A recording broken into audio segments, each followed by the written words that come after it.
This is Scott Richmond. And Arnie Sherman. You're listening to What Do You Know on Newstalk KGVO, AM 1290 and 98.3 FM. Hey, Arnie. You just talking about salami with me? Where were you?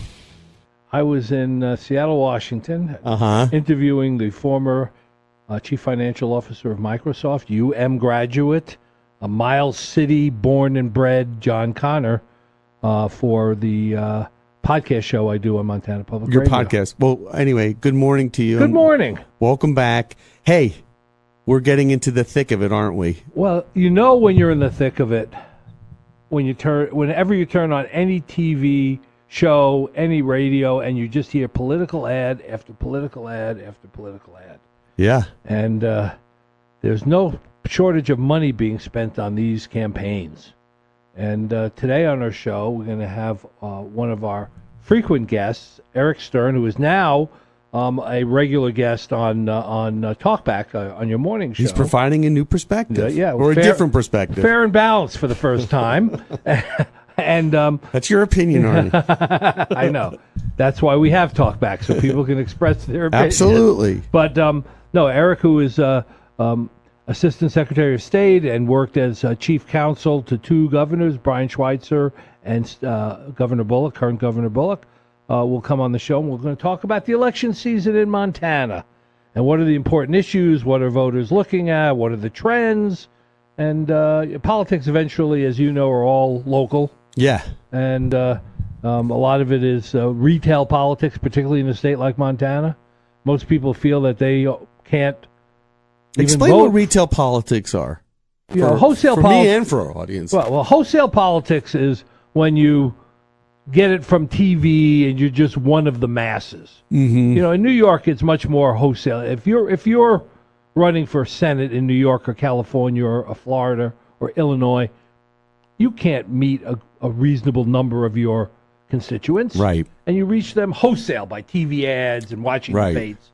In Montana, it is not uncommon for candidates to walk the state, to stop in every single town, to be there at the farmers markets, and eventually, during a campaign season, a majority or a significant number of voters have actually physically met the candidate or seen the candidate or been in the room with the candidate. Which is what's nice about retail politics here in Montana. That's retail if politics. You want to. I mean, I know in New York, if you want to meet the candidate, it costs you thousands of dollars usually, or there are debates where a couple of thousand people get in, and there's 12 million people or 15 million people in the state. Right. In Montana, a few weeks ago, I was at the Saturday farmers market, and John Tester was walking around. Right, John Tester was there. Kathleen Williams is there. It is amazing. Greg Gianforte show. I mean, they show up. Yeah.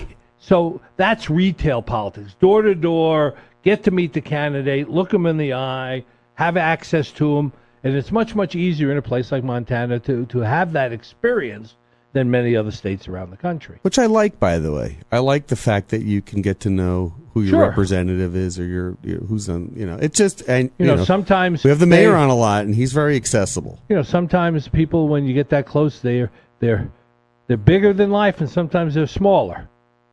Yeah, no, that's right. Sometimes you don't want to meet your heroes or meet your. There's an old expression in politics when somebody is talking about a particular official or elected official they don't like, and it's the closer you get, the smaller they are. In Montana, Objects you get a better closer. Yeah, in Montana, you get a better chance to gauge candidates and issues because there are issues floating around. Like 185 is an issue. Right. You can ask somebody who is running for office what their position is on those issues, in a much more personal way than just watching, ads that are being produced for television or radio. I am amazed, though, at the spate of ads and just the sheer volume of ads this year than in any years past. I mean, it's astounding, actually. Well, there's a lot of money in politics. We spend billions of dollars on the election cycle. Particularly with the law leaning towards allowing corporate giving at a level of as if they were individuals, and so it leads to what we see now. I do think it's interesting, though. I do think that we are going to see. I think after this election cycle, after November 6th, I don't know that the spending is necessary. It's going to go down, but I don't think it's going to cease. It's not going to stop because it's leading right up to 2020, and I think, with our president, think about how much media he controls every day. Think about the how much air he sucks out of the room. Well, but he is the show. It's the show that's airing. Anyway, when we come back, let's have our guest Eric Stern join us, and we have a lot of issues to talk to him about. Yes. Okay, he's astute, and he's ready to answer here on What Do You Know? Back after this. Okie dokie, we are back with Eric Stern. Eric, good to see you. Nice to be here. Right in the heart and heat of election season here in Montana. Yes, we are. But you know what? This is a popular day to have you, okay? Because we're coming into the 30 days that's leading up to the election. And we are almost 30 days out, okay? Maybe a little. Yeah, we are exactly 30 days out. No, we're not 30 days out. We are 30, but when this. No, the November 6th. Yeah, so it's actually 5 weeks. 5 weeks. 5 weeks. No, it's longer than that, actually. Well, it's the 20th. Well. All right, well, let's go. Space and time is being shifted here on this show. So We're close enough that we're getting into the heat of it. So we know we're in the heat of it. We said earlier in the introduction because you can't turn the television on without seeing a political ad, 4 or 5 of them. Watch any sporting event. It's ridiculous. Crazy. How much money is being spent in Montana? I mean, we're a million people. I wouldn't be surprised to see $40 million spent on each side of the Senate race. $40 million? I wouldn't be surprised to see the tobacco industry, when it's all said and done, spend $10 to $15 million against I-185, which is the $2 a pack on cigarettes. Right. To fund health care for the state.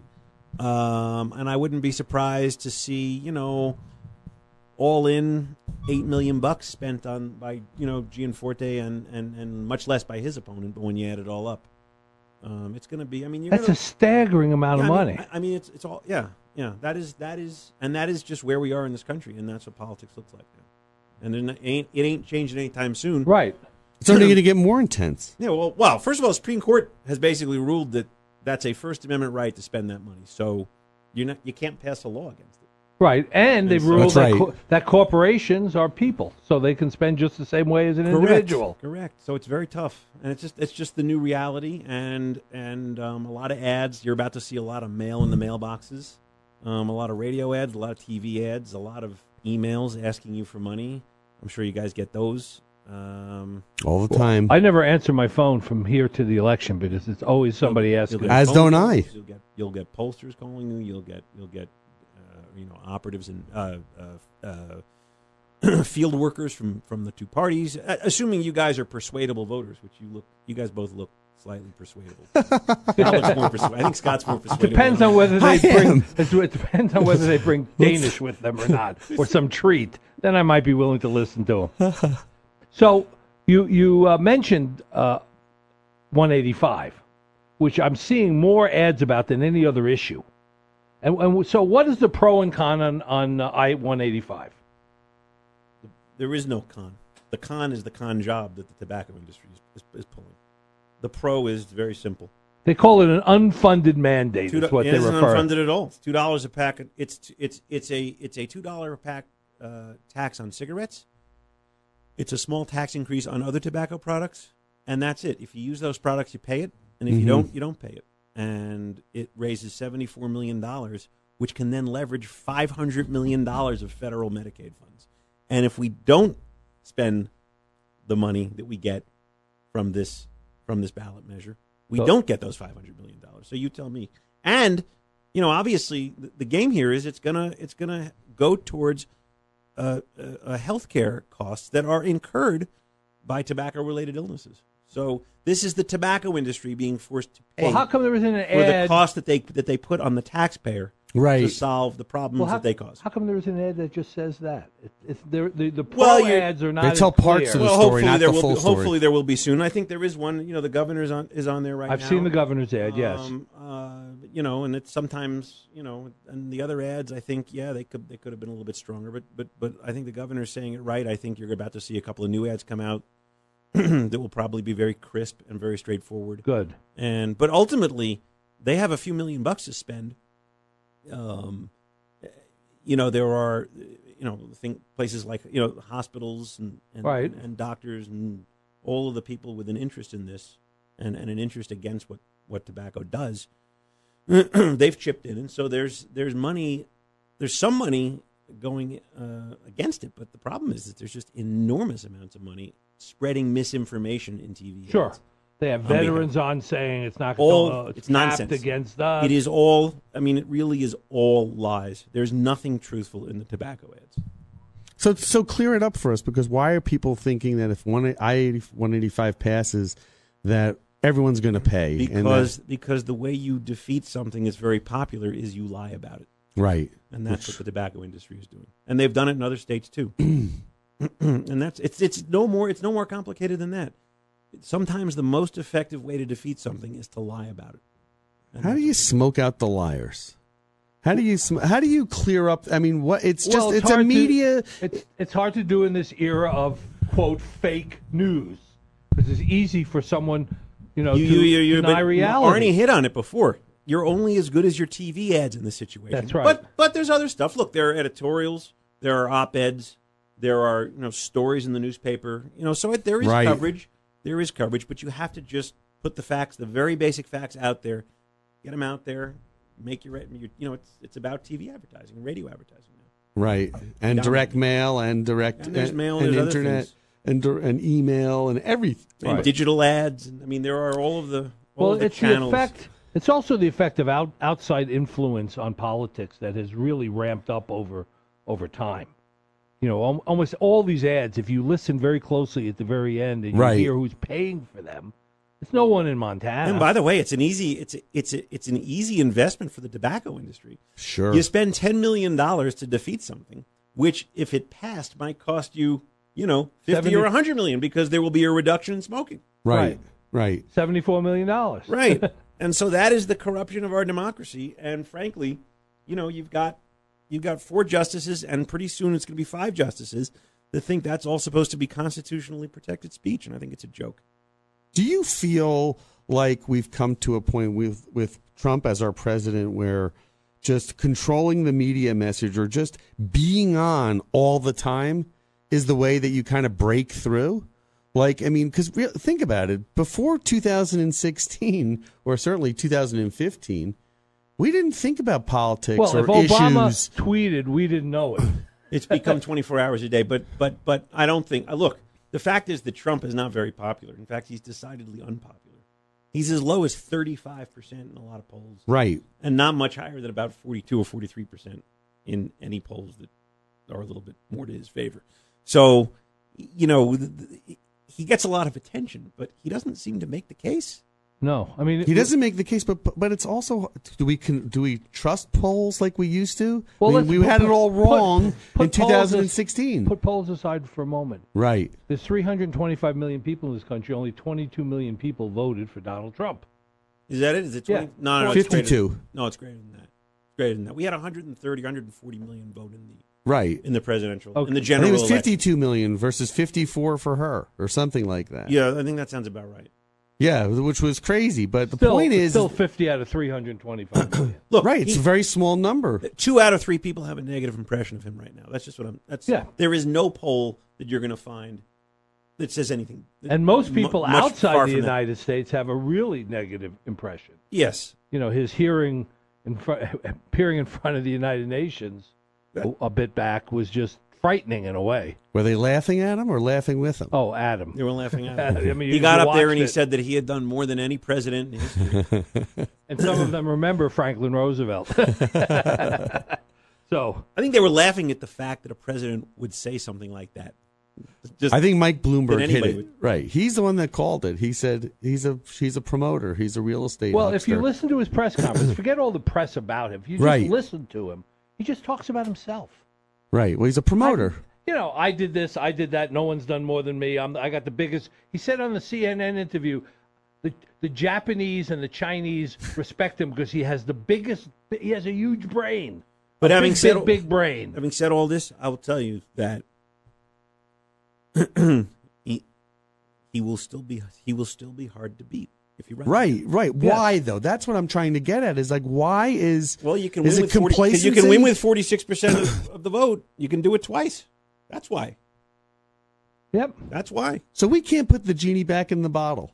Well, that's not necessarily the case. Well, will there be reform? Will there be reform on the media? No, not by 2020. Not by 2020, but post 2020. I'm just curious. No, it's interesting because the Supreme Court is stacked for a while. They're not gonna change. I mean, change the electoral college. What are you saying? You're saying the electoral college or media rules? It won't happen. It won't happen. Or the taking away the whatchamacallit, the 60-40 in the Senate, like the that's not Supreme Court. That's the Senate. No, I know it's not, but I'm just saying, like, will there be reform? Because look where this has all gotten us. Some people don't think 60-40 is a reform. Going back to 50-50. But let's do this for a minute. Let's focus on Montana. These are bigger issues than we have any influence over. Let me ask you this, Eric. What kind of influence does Trump have in Montana politics? Does him coming here, does Mike Pence coming here, does Trump Jr. coming here have an effect? When Matt Rosendale invites Trump and Pence and Don Jr. and Kimberly Guilfoyle and whoever else, they do it. They do it using data, so they make a determination that is right. They make a determination that that's helpful. They probably don't just do it off the top of their head, right? And so they believe that Trump can pull him over the line. But every big campaign makes choices using data, and one side is always right, and one side's always wrong. Right. So I think that Rosendale is wrong. I don't think Trump gives him the horses to win this race. He has basically outsourced this campaign to Donald Trump. Right. And he's basically saying, look, Trump likes me, therefore I should be elected. I don't think that works in Montana. I don't think Trump is popular enough here. He's not much over 52%. Right. He's not. It's not like he's at 75% job approval. Right. If that were Trump in Montana, I'd say, boy, that's a real problem for John Tester. But it's not that. And so, in the end, I don't think it's a smart strategy. I think you have to tell voters who you are and talk about your vision. And Rosendale isn't doing that. He's just saying, Trump says I'm great, therefore you should vote for me. And I think in the end, that's a losing strategy. Here in Montana. Well, his new advertising that I've seen is talking about how he's from Glendive. He lives in Glendive. He's been here the last 20 years. Obviously, that's the message that wasn't hitting voters, meaning that he was local, that he was, even though he's from Maryland, that he's been here for a long time. He's trying to say, I'm one of you. He signed a form in 2016 saying he was a Maryland resident. And he says it was a mistake, and it probably was, but it's created a huge problem for him. Right. And he has a ranch with no cattle.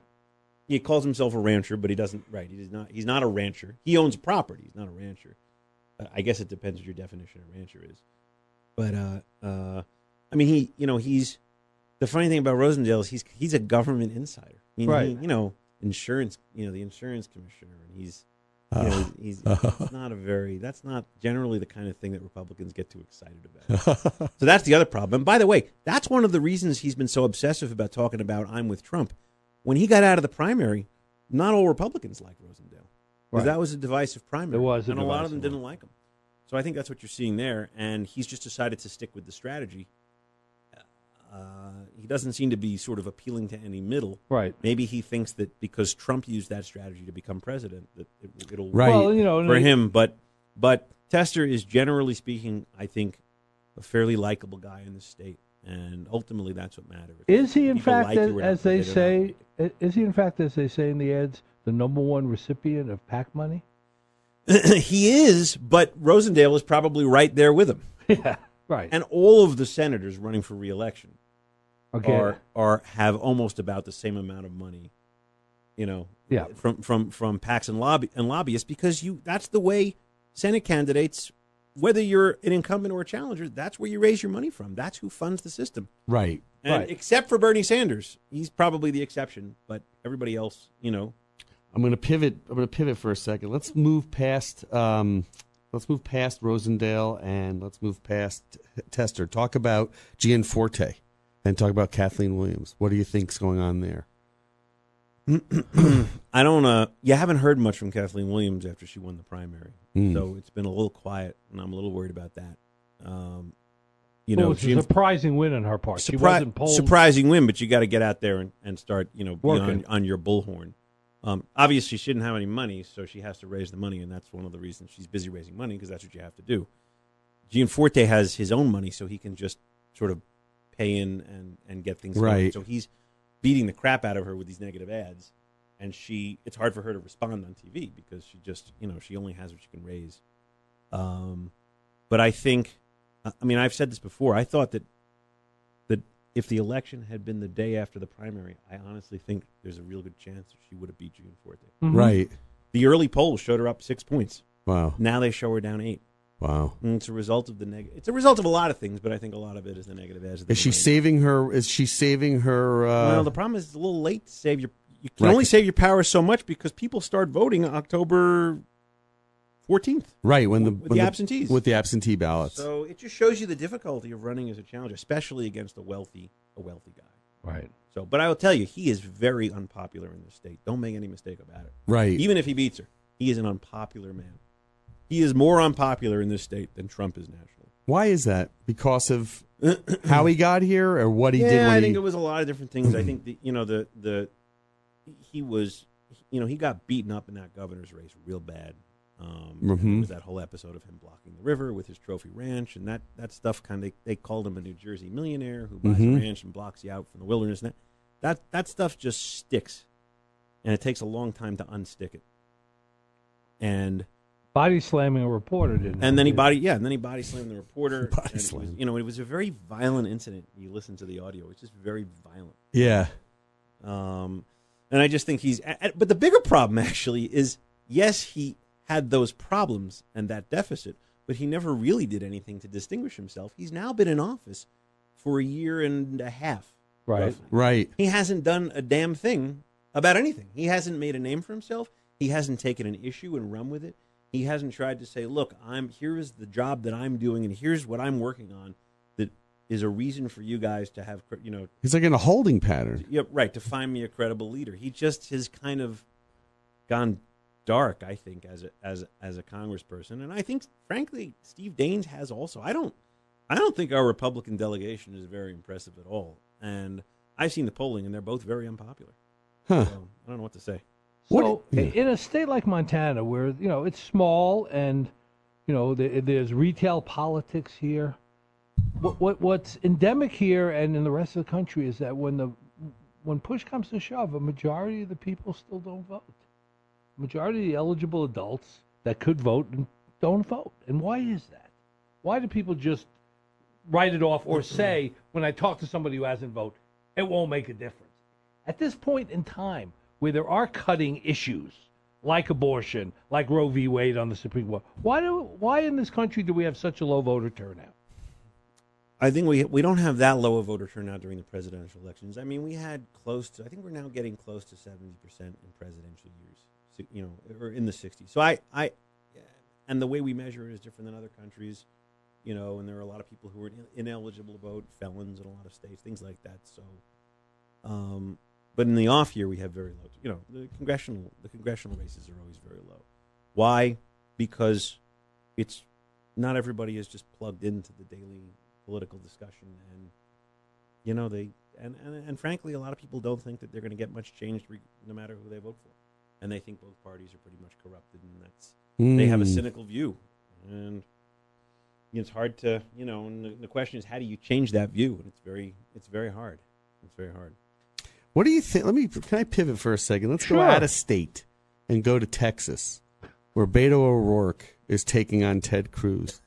And I know you're following that. You have to be. The Cuban Canadian? Right, versus the Irish Latino. The Irish Latino. Yeah. But is there, you're just seeing kind of someone an outsider taking on, talking about no PAC money. Younger right? guy, good-looking guy, has some interesting first name, spunk. Yes, interesting for his nickname is something that is right. happens to have appeal to a voting bloc there that and I think also this is a Democratic biased year. There's going to be a big Democratic turnout. Right. There might be a strong Republican turnout, but it's not going to be as big as Democratic turnout because the Democrats are fired up because they don't like Trump.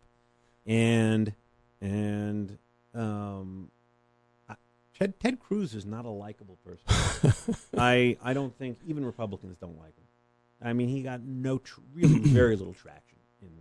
Who does like him? Well, you remember he stayed in late, which was smart because you never knew what might happen. But he really got. Well, you his remember head what handed Trump to him. said to him about him. He said he's lying Ted Cruz. Yeah. Right, lying Ted Cruz. His father was involved in killing Kennedy. And that's a problem for him also. That stuff doesn't wear off so quickly. Right. So his own people aren't crazy. Self-inflicted wound. And I just don't think that he has any natural appeal or charisma to voters. I think. So you think he's going down? A lot of the Republicans find him icky. So I don't think he's going. I think he'll probably hold on in the end. But it really wouldn't shock me to see him lose. Really? You never know what might happen in a year like this. You're seeing 20 in the special elections. You're seeing 20-point swings between how a Democrat might have done in that district in 2016, and how they did in the special elections in this past year. So it is a huge swing. And this is now even places like Texas is now, for purposes of this upcoming election, is close to an evenly divided political state. Wow, you couldn't have for said this that. election. For this election. Well, that's why polls show. Yeah. What you forget when you look at Texas, Texas is called a red state, clearly. Right. I mean, but a majority of the mayors elected in Texas are Democrats. The cities have Democratic constituencies because cities are, the base there is more minority based, and they generally vote more Democratic. So it is not like every elected official in the state is a Republican. And so there is, Austin, Texas is pretty, San Antonio, places like that are pretty liberal. Right, Austin is a liberal enclave. Right. Just like Missoula is a liberal enclave. Right. A conservative state. Right. That's right. But it's still a very red state. And if Beto O'Rourke wins, it's just because Republicans didn't show up. These elections are about who turns out. That's right. Right, and if you have somebody like Cruz who's not very popular, and they really don't like Beto, but they don't like Cruz, they may just not show up. Or they may vote. There's a libertarian in that race too. So does that siphon off votes that's from a problem. Cruz? That's probably a problem. My guess is, I haven't followed that part closely. Right. Usually that's a problem for the Republican. And it will be a problem for both Gianforte and Rosendale in Montana. Those are, and incidentally, I would say that when we see polls in Montana, you rarely see it polled three ways. So those are the polls to pay attention to, the three-way polls. What are the best polls to pay attention to? You know what? None of them. None of them. They're all flawed in their own way. But at least you should look at the same poll. So if there's a poll done by the same company in August and then early October, that at least they're using consistent methodology. So. Right. Polling gets flawed because a number of the people that turn out to vote aren't captured by the polls. It's very hard. You're trying as a pollster to model an electorate. Right. Try to figure out who's going to show up. And it's just an inexact science. It's very difficult. Yeah, I've noticed this time, more than any time in the past, that I'm getting political calls on my cell phone. Oh, but not automated. Automated or live? Both. Live. Both. I've gotten a lot They're of not live. supposed to call. There's a law that says they're not supposed to call cell phones with automation. I know, but I have. Do we think Nate Silver is going to be accurate this time? He was like the one that you follow. The truth is, he was the one in 2016 that was saying that everybody was being too enthusiastic about Hillary's chances. Right. We forget that. Right. And he got lambasted for it. Right. And almost changed his forecast because he was taking such income. Right. So, it's popularity. Honestly, look, I've been doing this a long time, but I've never come up with a sort of, there's no crystal ball you can use. All you know is that this will be a better year for the Democrats than 2016 in terms of who's showing historically up for the polls. Right. Right. For example, on the Democratic side, on our congressional race here, Kathleen Williams was polling third by every thing that was out there. Right. Nothing ever showed her second even. She was third and a low third compared to the Keenan and Keir. Right. She won. I mean, that's extraordinary in a way. Look at the special. Look at the difference between 2016 and 2017 special election. 2016,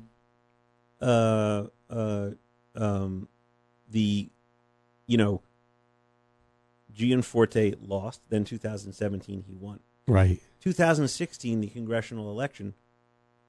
What's his name? Just beat the.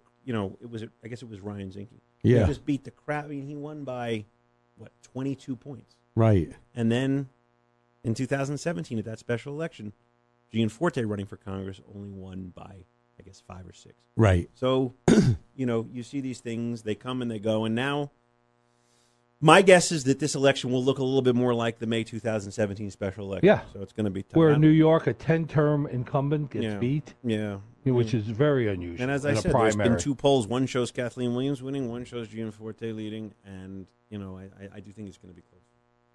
All right. Let's just do a quick idea. Our guest is Eric Stern, the former Assistant Secretary of State. Right. He's got a very impressive resume. The last 2 writer for governors. Salon. Writer for Salon. Right. Let me ask about this question. Women in this cycle.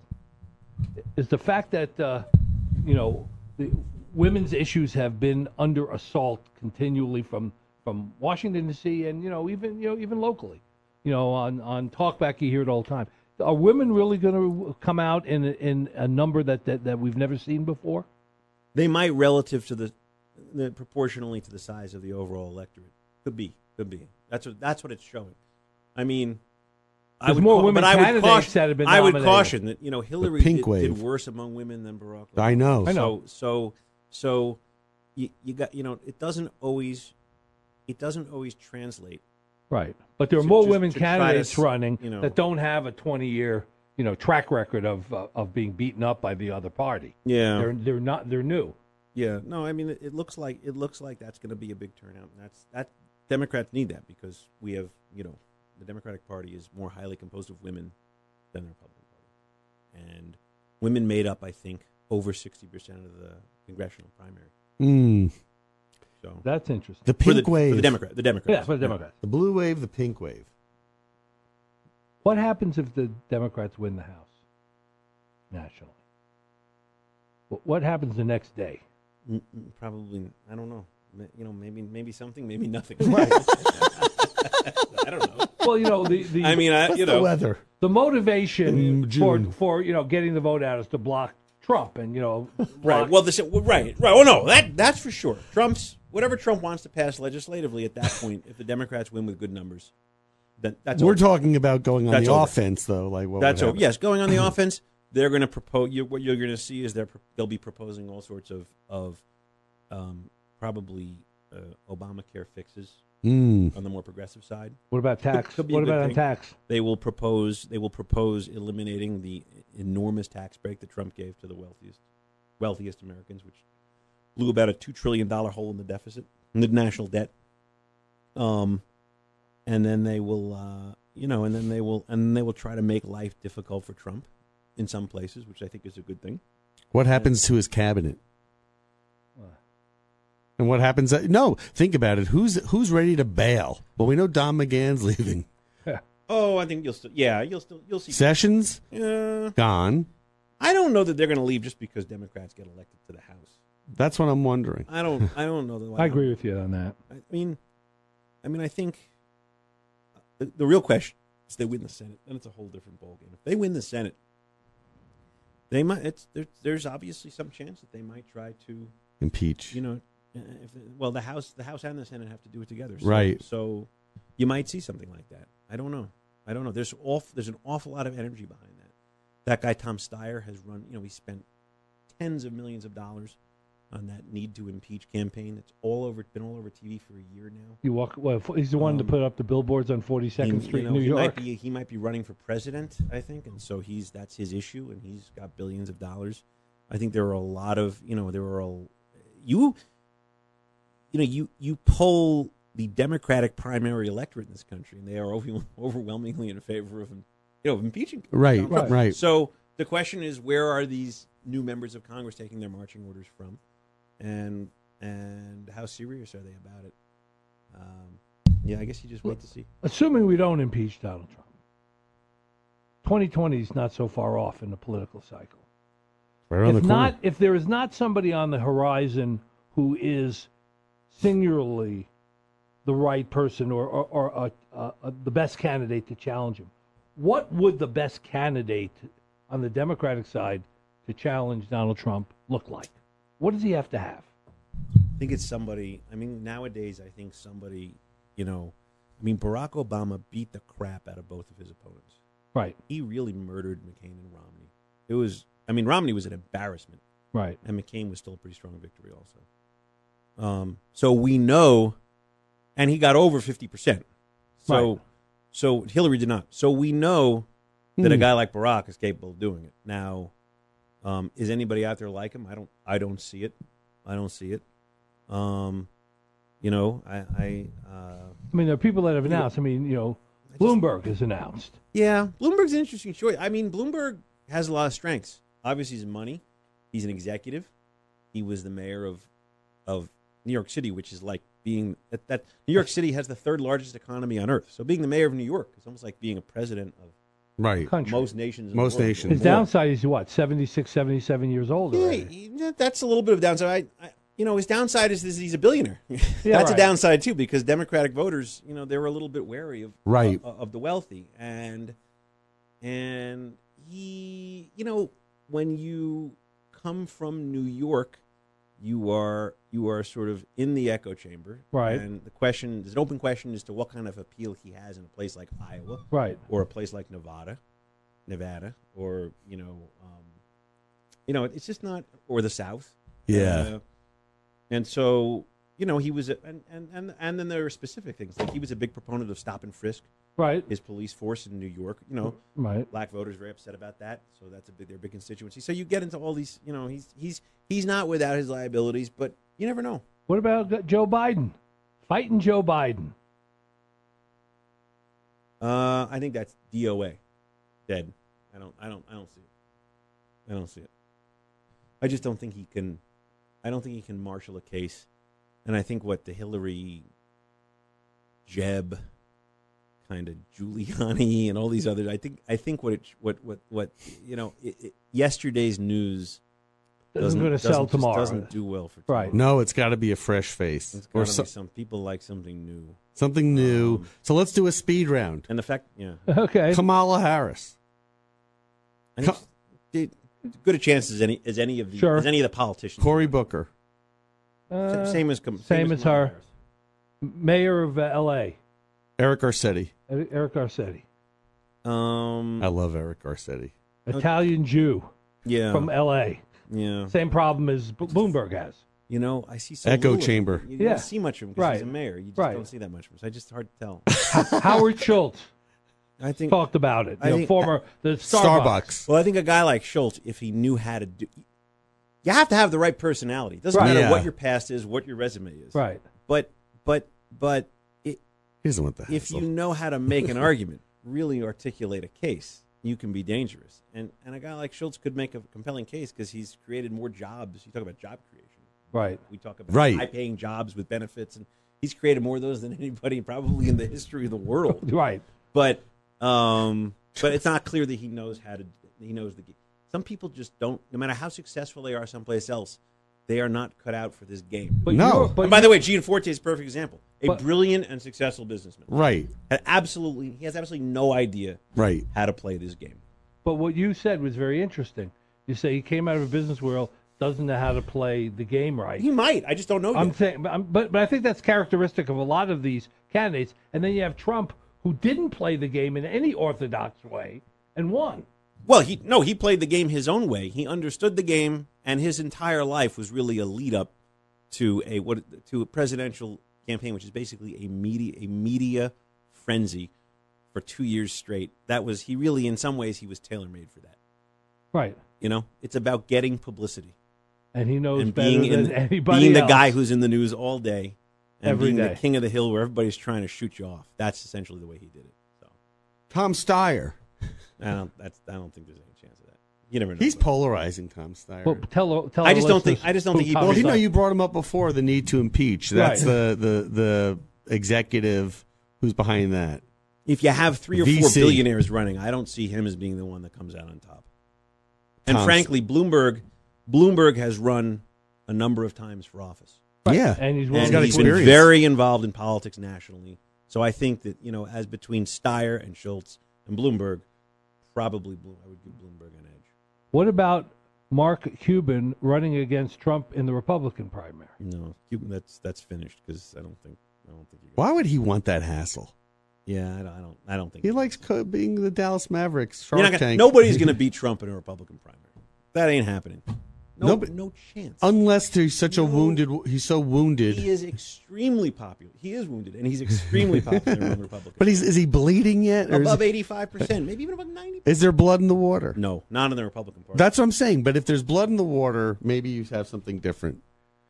He Old great he prognostic. keeps the immigration talk up, and that just pretty much protects him. Right. And So the Republicans. And then you have Steve. People like there are governors and there are senators, and there Governor Right. Bullock is going around raising his profile. Right. I don't know what that's going to lead to, but so there's all these there's all this tier of Right, you might be able to have a team, for example, of somebody like Bloomberg and Bullock. Bullock, who's an governor. if that's something that Governor Bullock decides to pursue ultimately. Right. And there are mayors talking about it. There are the guy Seth Moulton. I've heard his Right. name. He got a Bronze Star or a Purple Heart. Yeah. In the Iraq War, and he's a congressperson. And then there's Well, except for Hillary on the Democratic side, a number of our candidates have come from nowhere in the last couple of years. I mean, nobody knew Bill Clinton. They're better was. off starting out unknown. Unknown. I agree. Although not obviously with Trump, it's a little bit different. But, Right. Yeah.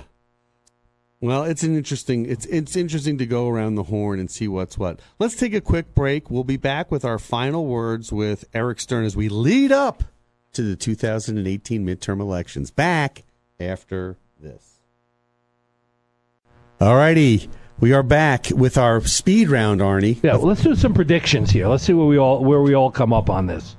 Don't ask me. Ask Senate her. race. Who's going to win? Tester. Tester. By a nose. Get closer to the mic. Tester by a nose. Tester by nose. I agree with that. It's going to be the Or a stomach. It's going to be the third party. It's going to be the third party candidate that's going to allow him to win. What do you say, Scott? Tester. Okay, congressional race. Probably Gianforte. I would agree. I think Gianforte. Mm-hmm. I-185. I-185 will pass, but not by much. Same. What about this? We didn't even talk about the $6 million tax levy. It will pass, but not by much. That's a very important issue, by the way. Yeah, it's been around forever. I mean, it's been part of Very important issue. That's a reauthorization. Every 10 years, you have to vote to reauthorize it. And, Uh-huh. And it's $6 mils, so $6 on 1,000 for every 1,000 of property taxes you pay, and that's what they fund the university with. Right, among other things. If that doesn't pass, we end up with a major problem in the state. Mm-hmm. Mm-hmm. Okay, agree. And the word needs to get out because a lot of people who Word needs to get out. Yep. House go. What happens to the U.S. House of Representatives? Does it stay Republican or switch back to being Democrat?